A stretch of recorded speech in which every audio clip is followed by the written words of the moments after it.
Bill Schindler died in a tragic racing accident at the Allentown, Pennsylvania Fairgrounds on September 20th, 1952. I was 13 and a half years old at the time.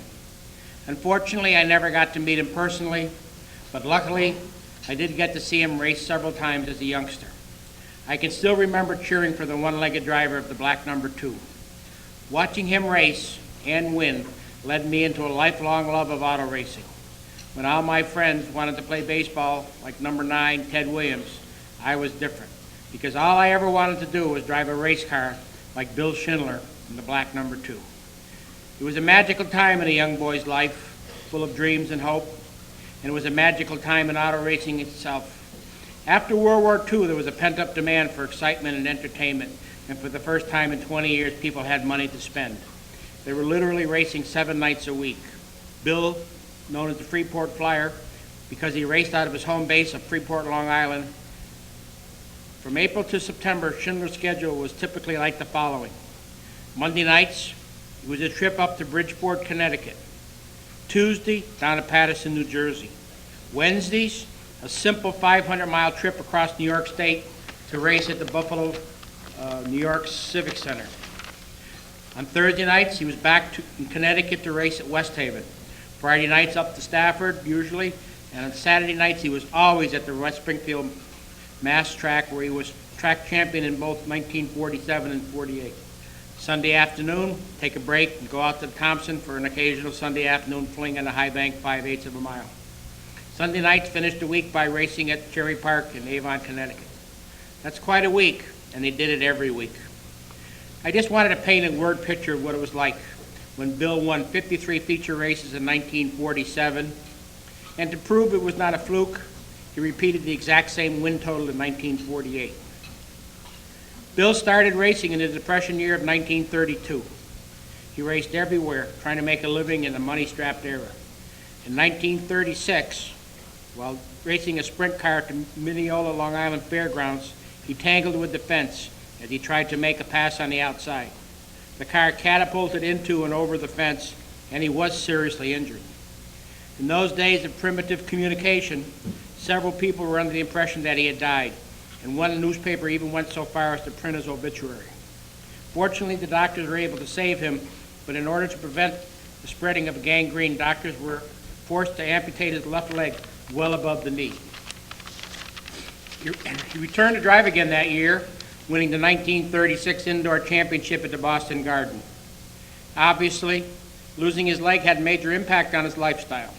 In those primitive days before prosthesis, practical usable wheelchairs, and even handicapped parking stalls, Bill had to travel everywhere on a pair of crutches.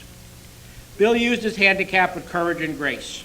After World War II, he was often asked to visit Army veterans' hospitals to offer encouragement to servicemen that had lost their limbs while in the war. He was quite an inspiration to many who had lost limbs. There was an often reported story of him regularly visiting the Shriners Hospital in Springfield while he had some free time to offer encouragement to many of the children in that hospital. In addition to Bill's outstanding driving record, he also was very instrumental in many other areas. In 1939, he was elected first president of the American Racing Drivers Club and served as president for many of the first 12 years. ARDC is still a very viable club today, but while Bill was president, the club enjoyed its greatest success in the post-World War II years. At its pinnacle, ARDC had 3,500 members and was sanctioning approximately 30 events a week throughout the East Coast. But sadly, Bill was a victim of his own success. He and a few other drivers so totally dominated the racing that fans were soon turned off and moved to being fans of the newly emerging stock car racing, quickly ending the heyday of the midgets, racing 7 nights a week. Bill did make it to the big show, the Indy 500, 3 times before that fateful crash in Allentown, Pennsylvania took his life while driving a sprint car. There's a strange phenomenon about the human psychology. We have a tendency to freeze in our minds forever the conditions surrounding us when we receive sudden horrible news. All of us in this room will always remember where we were when we first heard about 9/11. I will always remember the Saturday afternoon of September 20th, 1952. My family had a farm across the street from the Big E grounds in West Springfield, and every year during the fall fair, our cash crops was packed in cars at 50 cents each. It was one of those deals where you would enter near the fair and then drive a quarter of a mile around the farm and finally park way out back. My uncle and I were out back parking the cars and collecting the money.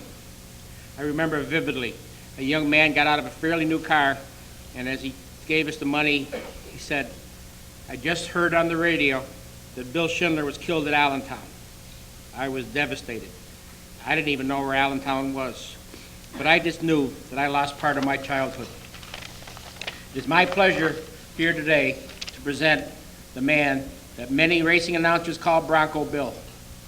The newspapers often called him Mr. Auto Racing, and my boyhood hero, Mr. Bill Schindler, into the New England Auto Racing Hall of Fame.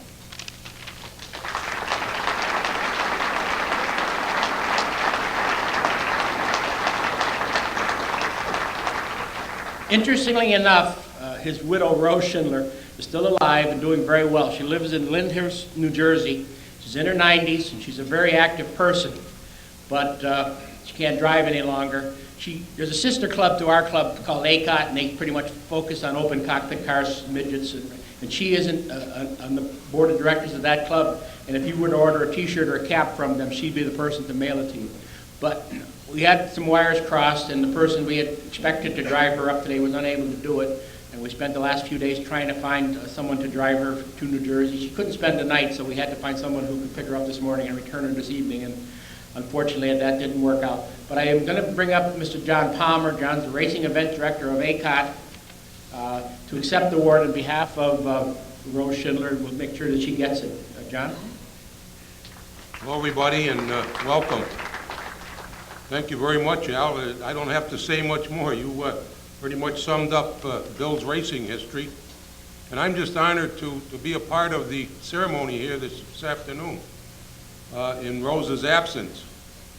And I do go back myself. I grew up in Six Corners section of Springfield, and at the age of 16, 14, 15, 16, and back in 47, 48, I too would go to Century Stadium, better known as West Springfield Speedway. And the days of Georgie Rice and Bill Schindler, Tappet, and so many of them, but one of my favorite idols was Bill Schindler. So that makes it more appealing, more happy for me to be here today. And Rose is honored to accept this for her.